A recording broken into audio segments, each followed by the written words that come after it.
내용을 보시면 사망을 영원히 멸하실 것이다 그랬습니다. 그래서 우리 25장의 대표적 언급이죠. 그래서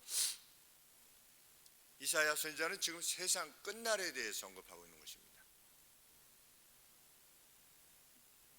하나님께서는 늘 그렇게 예언을 하시죠. 세상 끝날 어떤 일이 있을 것이다. 그런데 그 전에 이러이러한 일이 있을 것이다. 그래서 이러이러한 일이 있을 때 세상 끝날 어떠한 일이 있을 것이다 라고 말한 나의 약속이 이루어질 것이라고 하는 것을 너희들이 확신할 수 있도록 하겠다. 이렇게 하나님은 늘 선지자들을 통해서 아주 가까이 있는 예언의 내용 그리고 멀리 있는 예언의 내용을 대부분 동시에 언급하십니다. 그래서 끝날에 있는 것을 소원하도록. 그래서 아브라함과 이삭과 야곱도 무엇을 보았습니까? 마지막 끝날에 있는 것을 본 것입니다. 그리고 이스라엘 백성들은 이 가까이 있었던 예언들이 성취되는 것을 보았던 것입니다. 70년 만에 돌아올 것이다. 70년 만에 돌아온 것이고 고레스라고 하는 왕이 나타날 것이다. 고레스라는 왕이 나타났고 바벨론을 70년 만에 멸망시킬 것이다. 70년 만에 네오 바벨론이 신 바벨론, 고대 바벨론 말고 잠깐 다시금 바벨론을 일으키셔서 남유다를 징치하시고 페르시아에 의해서 멸망케 하신 것입니다. 그것이 536년입니다. 주전 536년. 근데 다니엘이 606년에 사로잡혀 간 겁니다. 주전 606년에. 그런데 536년에 다시금 돌아온 겁니다. 이스라엘 백성들이 남유다 백성들 그리고 더 멀리 있었던 먼저 잡혀갔었던 이스라엘 백성들 북이스라엘 백성들이 그때 536년에 스룹바벨과 함께 돌아오게 된 내용이 에스라서의 앞쪽에 언급되고 있는 것입니다. 그 다음에 에스라가 또한 102년 뒤에 인도에서 들여오고 그 다음에 한 12년 지나서 니에미야가 데리고 귀환하는 내용이 성경에 다 기록되어 있습니다. 왜 이런 성경의 내용이 기록되어 있느냐? 역사는 내가 언급한 대로 되어가고 있다 라고 하는 증거를 하나님께서 보여주신 겁니다. 우리가 하나님을 신뢰하는 것은 그냥 믿어가 아니라 이런 역사적 증거가 있기 때문입니다. 그리고 개인적으로도 너희가 내 말을 행해봐라. 내가 너를 어떻게 상대하는지 너희가 봐라 라고 하는 주관적인 체험 그리고 객관적인 역사 이 둘 다를 통해서 우리가 믿음을 지니게 됩니다. 그래서 우리는 성경을 주일날만 이렇게 설교만 듣고 가는 것이 아니라 그래서 성경을 개인적으로도 읽고 또 성경 공부도 하고 또 궁금하면 물어보시게 되는 것이고 그래서 이게 정말 이렇게 역사성을 지니고 있구나 성경이 라고 하는 것을 배우게 되며 또 그 말씀대로 행함을 통해서 이적적인 체험을 경험해야만 되는 것이죠. 하나님께서 어떻게 하나님 말씀을 행하는 자들에 대해서 대하시는가.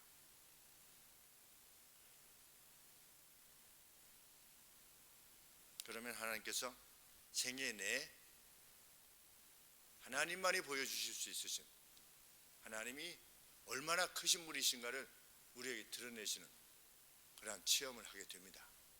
그래서 우리가 막 구해가지고 보여주십시오 안 해도 하나님께서 보여주십니다. 그런데 어떤 결단을 내릴 때 내가 죽으면 죽으리라고 하는 의지를 가지고 하나님 앞에서 어떤 결단, 선한 결단을 행할 때 그때 하나님께서는 하나님의 살아계심을 나타내 보여주십니다.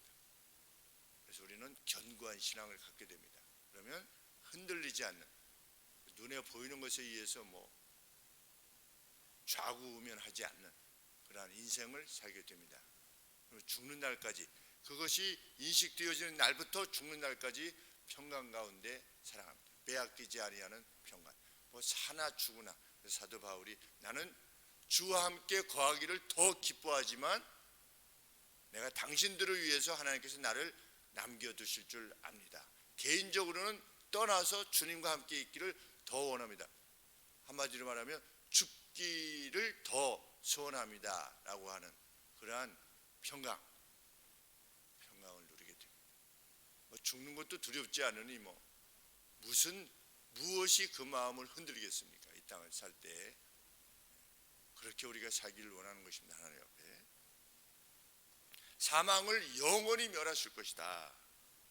그래서 그런 차원에서 연이은 26장 1절 말씀, 그날에 어떤 날에 하나님께서 세상 끝에 의인을 높이시고 악인을 벌하시는 그 마지막 날에 라고 그날에 대해서 계속해서 언급하고 있는 겁니다. 1절 말씀에 의하면 그날에 다음과 같은 내용의 노래가 노래될 것이다. 막 노래할 것이라는 겁니다. 천군의 천사, 그리고 하늘의 성도들, 그리고 우리 부활한 성도들이 이 노래를 부르게 될 것이다. 1절부터 따옴표, 쌍따옴표, 직접 인용이 어디까지냐면 6절까지입니다. 발이 그것을 밟으리니 걸음이리로다까지 이러한 노래가 울려 퍼지게 될 것이다. 그러면 어떤 내용입니까? 1절에 보시면 우리는 강한 성을 지녔다. 그분이 우리를 위해서 하나님이시죠. 벽들과 성벽들을 세우신다. 그러한 노래가 우리에게 견고한 성읍이 있으며 교회에 속한 성도들이 외침이지요. 여호와께서 구원으로 성과 곽 성벽을 세우실 것이다. 우리는 그날에 견고한 성읍을 지니게 될 것입니다. 그런데 성과 곽을 삼으시리로다 라고 했을 때 우리 주석에 보니까 이것을 시제가 단순한 어떤 미래가 아니라 미완료, 그러니까 히브리어에서는 우리 과거, 현재, 미래 이러지 않습니까? 우리 시제는 했다, 한다, 할 것이다 이렇게 되어 있는데 이 히브리어는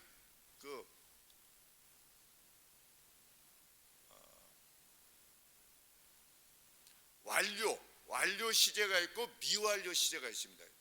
둘밖에 없어요. 그런데 미완료 시제라고 하는 것은 뭐냐면 그게 계속 되어진다는 겁니다.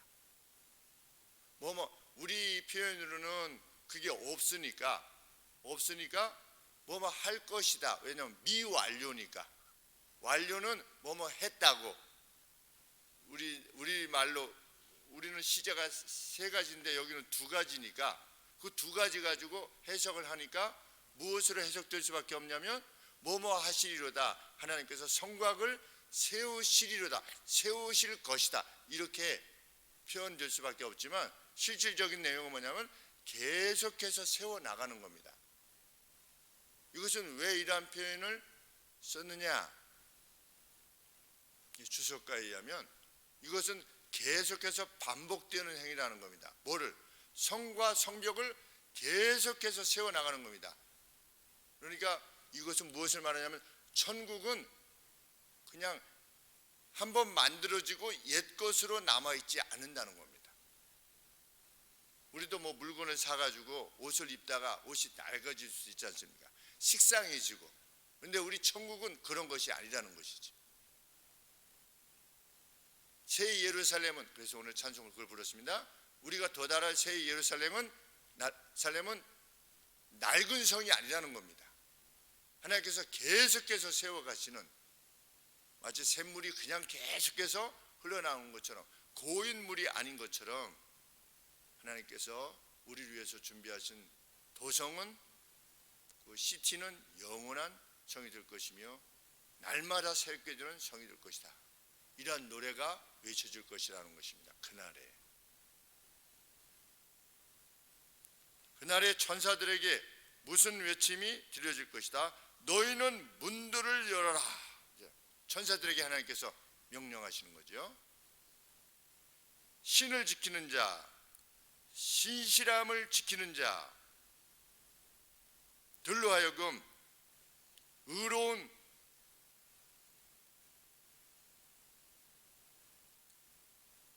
자들이 들어오도록 하라. 문을 열어가지고 의로운 자들이 들어오도록 하라 라고 하는 그 외침이 있을 것이라는 겁니다. 그러면 천국에 누가 들어가는 거냐? 의로운 자가 들어가는 것입니다.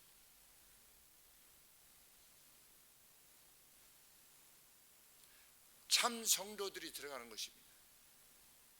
교회 다닌다고 들어가는 것이 아니라 의로운 자가 들어가는 것입니다.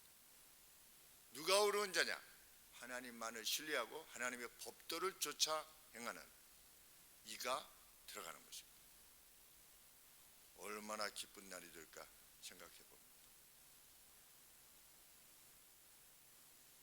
세상 풍파 속에서도 의로움을 지키는 자,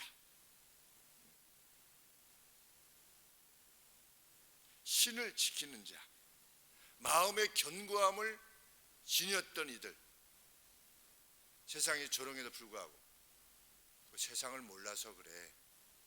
그렇게 순진한 마음으로 어떻게 세상을 살겠어? 그렇게 해봤자 다 소용없어. 누가 뭐 좀 기억이나 해줄 것 같아? 다 거기서 거기야. 당신만 손해야. 라고 하는 이러한 세상의 조소와 조롱이 있다 할지라도 의로움을 지키는 사람, 그 사람이 들어오도록 하라 라고 하는 그 외침이 있게 될 것이다. 그리고 3절 말씀해 보시면 주께서 심지가 견고한 자, 심지가 견고한 자는 뭐냐면 steadfast, 견고함입니다. 마음이 견고한 겁니다. 마음이 견고한 자를 당신께서 평강의 평강으로 지키실 것입니다. 완벽한 평강으로 지키실 것입니다. 그날에 마음이 견고한 자들이 그 새 예루살렘으로 들어가는 것입니다. 시온성으로 들어가는 것입니다. 그런데 하나님께서 어떻게 하실 것이다? 견고함으로 지켜주실, 완벽한 평강으로 지켜주실 것이다. 천국은 어떤 것이냐? 퍼펙트 피스가 있는 겁니다. 완전한 피스, 평강이 있는 곳, 빼앗기지 아니하는 평강. 그러면 우리가 이 땅에 살 때 누가 천국을 누리는 겁니까? 완벽한 평강을 누리는 사람은 이미 천국을 누리는 겁니다. 왜? 천국의 근본이 뭐냐? 완벽한 평강이기 때문에. 그 어떤 것이도 흔들리지 아니하는, 뭐 걱정하거나 분노하거나 시기하거나 해서 마음이 흔들리지 않는 그 완전한 평강, 그것이 천국이다. 우리는 여기서 엑서사이즈를 하는 거죠. 천국을 미리 맛보는 겁니다. 무엇을 통해서? 교회를 통해서. 그런데 이 세상의 교회는 아직은 완벽하지 않죠. 그래서 교회 내에 가라지도 있고 교회 내에 알곡도 있고 이렇게 하다 보니까 좀 아픔도 있고 슬픔도 있지만, 그럼에도 불구하고 교회는 하나님께서 세우신 것이다. 우리 주께서 친히 모퉁이돌이 되어서 세우신 것이다. 우리는 그것을 확신합니다. 여기 은혜가 있다. 4절 말씀에 그날 성도들은 하나님을 영원히 신뢰할 것이며 하나님께서는 영원한 반석이 되어주실 것이고 신실한 이들을 공격하려는 모든 것들을 그날 깨트려 낮추심으로 먼지 가운데로 그것을 던져버리실 것이다. 불의한 자들은 끝내실 것이다. 의인들을 핍박했던 자들을, 오만했던 자들을 끝내실 것이다. 5절 말씀에 높은 데 거하는 자를 낮추시며, 오만한 자들이죠. 너희 하나님이 어디 계시냐? 라고 했던 그런 모든 자들을 끝내실 것이다. 솟은 성을 헐어 땅에 엎으시되 진토, 더스트에 그냥 먼지 가운데 던져버리실 것이다. 악인을 기다리고 있는 주의 재림. 그래서 요한계시록에서는 무엇이라고 언급했습니까? 그날 세상의 사람들이 산들이여 우리 위로 무너져라. 오히려 산사태에 으까려지는 것이 더 낫겠다라고 비명을 지르게 될 날이 반드시 도래할 것이다. 악인에게 미칠 그 재앙으로 인해서.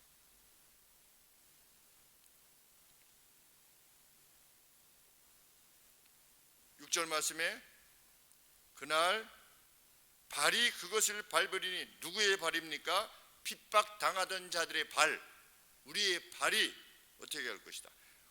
무력해 보이기만 했던 성도들의 발, 우리 성도들은 얼마나 이 세상에서 무력해 보입니까? 또 교회 내에서도 악한 자들이 준동해서 어제도 총회 재판국에 다녀왔습니다. 그 건으로 인해서. 그래서 총회 재판국에 이 재판에 관계되어진 것을 설명하기 위해서, 왜?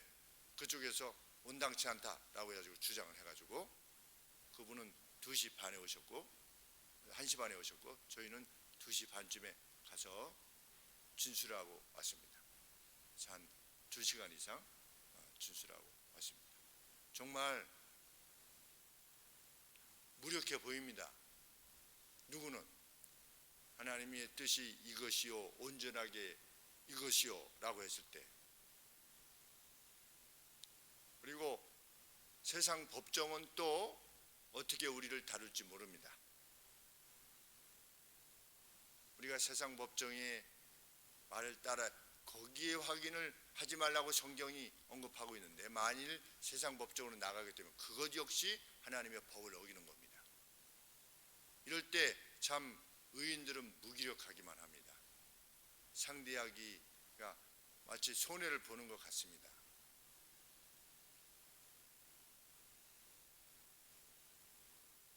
발이 그것을 밟으리니, 이것은 무슨 밟는다고 하는 것은 우리가 이렇게 밟는 게 아니죠. 의인이 이렇게 밟는 게 아니고 그만큼 어떤 권세가 주어질 것이다. 누가 승리자인가가 분명히 드러날 것이다. 그날 하나님의 뜻대로 행했느냐, 하나님의 뜻대로 행하지 않았느냐, 하나님의 뜻이냐 아니냐는 무엇에 의해서 근거됩니까? 성경 말씀에 의해서 근거시죠. 하나님의 분명히 계시던 말씀에 의해서 그날 결정될 것입니다. 발이 그것을 밟으리니 곧 빈궁한 자의 발과 궁핍한 자의 걸음이리로다. 이 세상에서 볼 때에는 가난한 자요, 이게 꼭 실질적인 가난한 자일 수도 있고, 이게 세상에 보기에는 불쌍해 보이는, 가련해 보이는 그러한 인생을 사는 자, 의인이 그러한 삶이지요. 그러한 자들의 발이 어떻게 될 것이다. 그날 그 악한 자들을, 그 오만했던 자들을 반드시 받게 된 날이 올 것이다. 우리의 궁극적 소망은 이것입니다.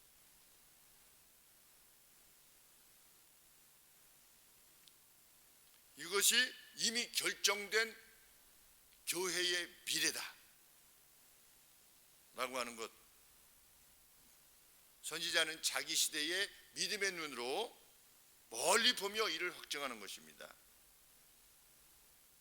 7절 말씀에 의인의 길은 정직함이요, 의인의 길은 정직함이요 그랬는데 의인의 길은 스무스하다. 또 영어 성경에는 이렇게 번역을 했습니다. 의인의 길은 평탄하다 이렇게 기록되어 있는데, 이 평탄하다고 하는 단어가 또 무슨 뜻을 가지고 있냐면 신실하다, 스트레이트라고 하는 의미를 가지고 있습니다.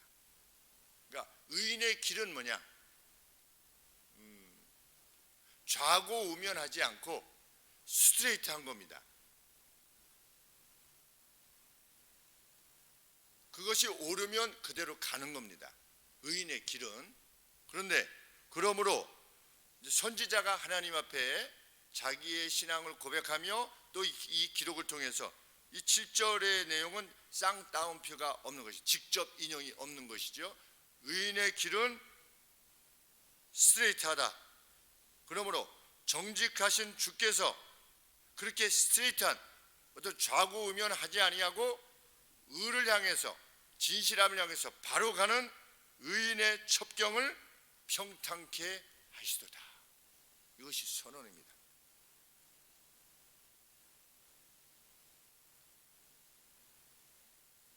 세상이 교회인 우리를 대할 때 어떻게 대하든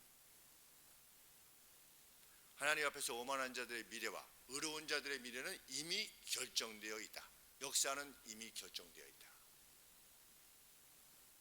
무력해 보이지만 마음의 견고함으로 행할 때 스트레이트하게 행하고 스테디페이스트하게 견고하게 행할 때 우리는 완벽한 평강을 주실 그 나라에 함께 도래하게 될 것이다.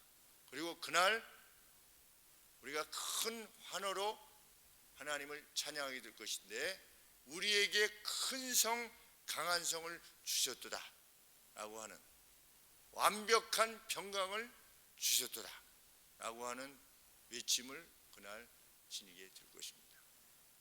부활 이전에도 우리는 먼저 갈 것입니다. 한 20년 30년 내면 가지 않겠습니까? 20년 30년 내면 가겠죠. 멀리 있는 것도 아닙니다. 20년 30년 내에 도달하는 겁니다. 주님의 도래가 언제 오실까? 그거 따질 필요 없습니다. 왜? 우리의 영혼은 먼저 패러다이스에 가 있을 거니까.